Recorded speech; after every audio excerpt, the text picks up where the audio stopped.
What is our human diet?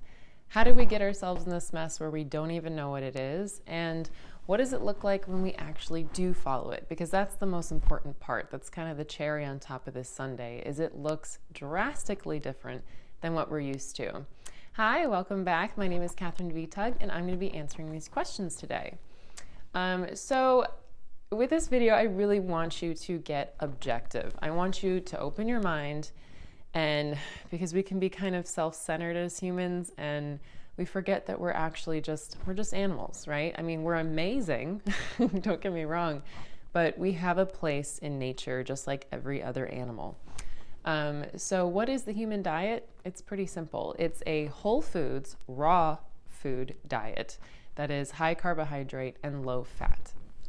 So this basically boils down to fruitarianism. And if that sounds just wackadoodle to you, just stay tuned because I'm going to explain it, and it's probably going to make a lot of sense if you have an open mind. So how did we get ourselves into this mess where we don't even know what we're eating, what we're supposed to be eating? How do we not know what our species-specific diet is?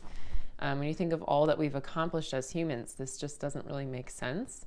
And I think the answer comes down to intelligence. We have amazing intelligence that sets us apart from all the other animals. And I think on one hand, it can be very positive. For example, it enabled us to survive an ice age. But on the other hand, it's kind of our downfall because we can almost be too smart for our own good. And just because we can do something doesn't mean we should do something, right? Like same thing with like weapons, bombs, right? Just because we can make an atom bomb doesn't mean that we should make an atom bomb. So it's important to kind of try and get out of our own way, even though we're intelligent and we can reach new limits and we can make something that really shouldn't be a food, digestible, edible. It doesn't mean that you should be eating it, right? So let's kind of get into the what and who we are so that we can find our place in the grander scheme of things. So if you look at us and if you pretend you're like an alien just coming to Earth and you captured like a human or a human, especially a human infant or child, what are we? How would you categorize us? Because there's, a million ways to categorize an animal. What type of climate do they need? What type of diet do they need? All these specifications that an animal needs to thrive in their environment. Do I look like I can survive in the tundra without a winter coat, without a hat, without earmuffs, mittens, boots, waterproof items, all of the things that we do to insulate ourselves from the elements? No, of course not. I do not have the fur. I do not have the layer of blubber. I do not have the ability to survive likewise in the desert. I have a very different physiological need than desert animals. I need a lot more hydration. So if you look at us, we are definitely a warm weathered animal. That doesn't include the desert. So you think of our apes being our closest ancestors in evolutionary biology, and they live in the jungle, and that seems to be where we would be best too. This is why people are happiest in warm weather climates and in the sun, right? Lots of sunlight. So we're warm weathered animals, just like our ape friends, cousins, whatever. So then what would our species specific diet be? What would the human diet be? Well, let's go through the categories of animals. You have carnivores, herbivores, and omnivores. Now, that's kind of a very broad definition. There's many subgroups to those. But let's use our common sense because, again, our intelligence can get us into really weird places. So let's just use common sense. Do I look like a carnivore? I think all carnivores have 4 legs. They have tails. There's if you Google it, you'll get tables and tables of like all of these differences physiologically between humans and carnivores. We do not have the dental formula, which is the amount of like molars to incisors to front teeth, all of that carnivores have. Our molars are flat for grinding. Our jaws move differently. Carnivores' jaws move up and down for like a scissor effect to rip flesh, where ours have the horizontal movement for grinding. There's so many differences. We don't have the same vision. We don't have the same sleeping patterns. We don't give birth the same way. Our placentas are different. How many animals, we give birth to is different. There's just like so many differences. And the common sense element of it is, do I look like I can chase down a rabbit? First of all, do I even want to? Does that even sound appetizing to you? Many vegans will say, if you place a baby in a crib with like an apple and a bunny rabbit, and the baby eats the bunny rabbit and plays with the apple, then we'll change our diet. But until that day, it just seems pretty common sense to us that we're not carnivores, right? When we see an animal passing by, we don't salivate and want to chase it down. And even if we could, we don't have the claws. First of all, we don't have the speed or the strength to like chase an animal down. And then once we have that animal, we don't have the physiological ability to rip it apart and just tear it to shreds and eat it whole. A true carnivore can chase down their prey without tools or anything like that. They drink the blood, they grind down the bone, they eat every part of the animal. That doesn't even appetize us. Like, we have to cook it. We have to, we don't even like to see where our meat comes from, especially children. They find this really traumatizing to find out what meat really is. And if you look at our language around meat, it's all built to disguise its true origins, right? Like, it's not flesh, it's meat. It's not blood, it's juice, right? It's not fat, it's gristle or, marbleization. It's not cow, it's beef, all these things, right? So it's just not our nature to be a carnivore. Even if I could chase down that rabbit, I don't have the claws, I don't have the teeth, I don't have the ability to eat it. And then on top of it, I don't have the ability to eat it raw and not get sick, because generally in nature, you will get sick if you don't cook it. Our microbiome in our gut is very different. We are not carnivores. And an argument to this is, well, look back at the historical record. We were eating meat. We were cavemen. And my answer to this is, you're looking back, but you're not looking back far enough, right? So like, you don't have the big picture, because if you look at the historical record, the earth went through major changes around 12,000 to 13,000 years ago.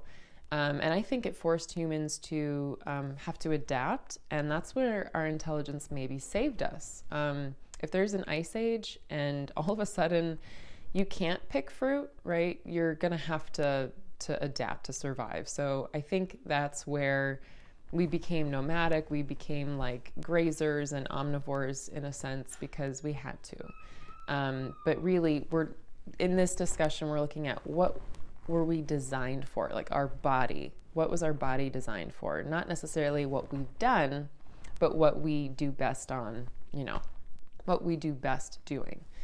So let's look at herbivores. Herbivores are plant eaters, but usually you have like grass eaters, nuts and seeds eaters, starch eaters. So we are not your typical like grass eater. We are not cows. We do not want to sit around and graze all day long trying to break down that high cellulose grass. That's very hard to digest. This is why cows have like 4 chambers in their stomach. And if you look at pandas, for example, like they're eating bamboo all day long and just grinding, almost like a juicer that grinds. That's not what we want to do. Grass does not appetize us. We do not want to sit there and eat it. In fact, I think every kid has tried and you just want to spit it out. So we are not grass eaters and grazers. Do we eat nuts and seeds? I don't know. In our raw form, do you want to eat nuts and seeds? Probably not. The way that we like to eat them is roasted and cooked and salted and seasoned, and that's not how you find them in nature, and we wouldn't even have the ability to open them. Like, usually in their raw form, they're pretty hard to open. So we are not squirrels. We do not like to eat nuts and seeds and, mash those down. The animals that typically go for roots, tubers, legumes, etc., they're typically diggers. They usually have claws and more paddle-like front paws to dig, and they usually have snouts, like a pig, for example, because they're constantly on the ground trying to get their food. That does not appetize us. If you look at a raw potato, do you want to eat a raw potato? No, right? It just doesn't really make sense. And then the last category is omnivores. Are we omnivores? Well, yes, in practice we are, but no, we are not designed to be omnivores. Omnivores are typically animals like bears, raccoons, dogs, animals like that. And usually these are animals that can very much eat meat. They just can also eat other things. So again, that's just not us. Do we have the appetite of a pig or a bear or a boar? No, we don't. So yeah, we are not meant to be omnivores, even though we are in practice. So that brings us to, what are we? We are frugivores. And if you look at our closest, relatives, speaking in evolutionary terms, the apes, they eat fruit. We all know this. We all know that a monkey is going to want a banana. They have the color vision. They have the opposable thumbs. They're usually climbers to some extent. They can get there. They can get that fruit. And we are kind of designed the same way. So we have the color vision, right? We have the smell. We have the sweet receptors at the very tip of our tongue, all for what I believe to be fruit. It just makes sense to us. Just think about yourself. If you were like perfectly just created yesterday and you're walking in a jungle, would you want to chase down a boar and probably get killed trying to hunt it without tools or, anything like that? And then think about seeing a mango tree that's just full of mangoes, and they're beautiful. They're like red, orange, and yellow, and green, and they smell good and they taste delicious. You can actually get into the mango and open the flesh and eat it without any problems or issues. And I think you would have a much better day than if you were trying to chase down the boar or milk the boar or any of these, kinds of things that we do. So now that we know who and what we are, what does it actually look like to follow this diet? This is the coolest part to me. So if you look at the raw food movement, you'll see a lot of people that follow this diet. And what's cool about this is when you look in the animal kingdom, you generally see like that different species have a general cohesiveness to the way they look and the way they function. You don't look up into a tree and see a fat owl next to a skinny owl, next to an owl with diabetes, next to an owl with cancer, next to an owl. Like, you just don't see all of this great variation and this level of disease and illness that we have within our species today. If you look at a wolf, they look like a wolf. Lions look like lions. Why do we have all of these issues? So what you'll find among raw fooders is a general cohesiveness in appearance. Generally, if you're following a high carb raw vegan diet, you're not going to be overweight. You're going to have clear skin, bright white teeth, clear eyes, strong hair, strong nails, and you're going to smell good. You're going to just feel good, right? Like, on a raw foods diet that's high fruit, I just want to jump out of bed in the morning. I have no need to brush my teeth because I don't have plaque. I don't have bad breath. I don't have like crusties in my eyes and puffiness when I wake up. Like, I can just wake up and go. You have perfect bowel movements. You don't need toilet paper. You don't smell when you sweat. Like, it is just a level of peak performance that you should be at, right? Like every other animal, they can just function in nature and they don't need all of the things that humans are relying on to get through their day. Raw foodists, they generally do not get sick. They don't get colds and flus unless they're detoxing. No disease. People are curing many, many diseases, if not all diseases, on a fruitarian diet, which is pretty cool. Teenagers that grew up raw, I love this because they actually look like they don't deal with acne. They don't deal with all of these things that teenagers typically deal with.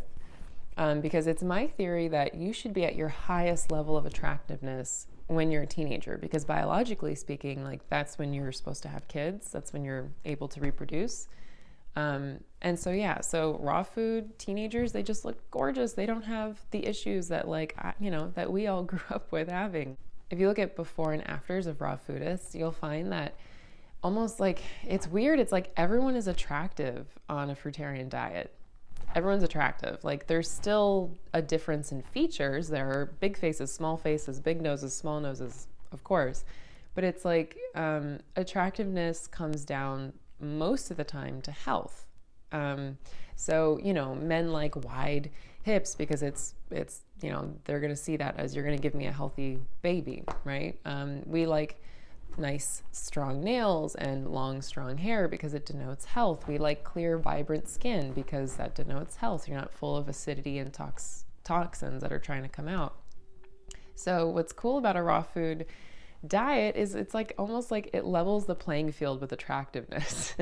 And everyone's all of a sudden like a great option. Like everyone's attractive. Everyone has clear, vibrant skin and bright eyes, and they're the perfect weight for their body structure. And they're just not dealing with any of the issues, right? Like no one's trying to talk to you with like bad breath and acne and they stink and they're overweight and it's just like unappetizing, right? Or it's just unappealing. So everyone becomes attractive. It's kind of a cool thing. So yeah, now that we know who and what we are, what it looks like when we follow the human diet, how did we get here? As I was talking about, I think it's our intelligence that got us here. If you look at the human record, there's a lot of missing pieces, there's a lot of gaps, but what evolutionary biologists say is that the theory is that we came out of Africa, that all humans came out of Africa and that we emigrated outwards. And if you look at what Africa was, you know, in ancient times, if like in ancient Ethiopia, for example, if you look at the fossil records, we see the fauna and flora of a tropical climate. So we definitely came from a warm tropical climate with lots of fruit available. It just makes sense. And the cool thing about this is if you are religious and you believe in the Old Testament, like Adam and Eve, Genesis, you'll come to the same conclusion. They were not sitting in the garden of hunting and gathering. They were sitting in the Garden of Eden, and they were just picking fruit and eating fruit and, you know, lying about with their fig leaf outfit. So it just makes sense, right? And even let's look at this and let's ask some questions. So if you look at the, you know, that story in Genesis, you can either look at that and believe that it's God's word and, you know, no judgment here. Totally get it. So you can look at that and go, this is truth. You know, this is truth. Well, there you go. You have your truth. But if you don't believe in the Bible, you could look at it and go, this is what early people naturally assumed how we were created. So they were using their common sense, right? And if we do look at our common sense, it makes sense. We would, you know, that we would just be eating fruit, hanging out. Like we're not these ravenous carnivorous animals. Like we just don't have anything in common with them. So it makes sense that we would be kind of chilling about, just eating our grapes. Thank you so much for joining me today. Like this video if any of this made sense to you, and comment below with any questions you have or any insight that you have. To all my friends and family who have supported me and have reached out and said kind words, thank you so much. It means the world. I know I'm a rambler. I know. Okay, I kind of nerd out on this information and I can ramble. So I'm working on it. I know that my videos could be a lot better and I know that they will get better. A part of being a recovering perfectionist is just putting out work that you know isn't perfect, but you're just trying your best. Yeah, if you follow my blog, catherinevtug.com, or if you follow my Instagram at catherinevtug, you'll see that I've been talking about this perfectionism. So yeah, it's not a perfect set. It's not a perfect, you know, mic or lens or anything, but I'm getting there. I'm going to work on my editing. I'm primarily going to work on trying to make shorter videos because I know I ramble. So thank you for sticking with me. But subscribe if this is your jam. My videos are going to get better, and I'm going to keep teaching you everything I know. So have a beautiful day, and thank you again. Goodbye.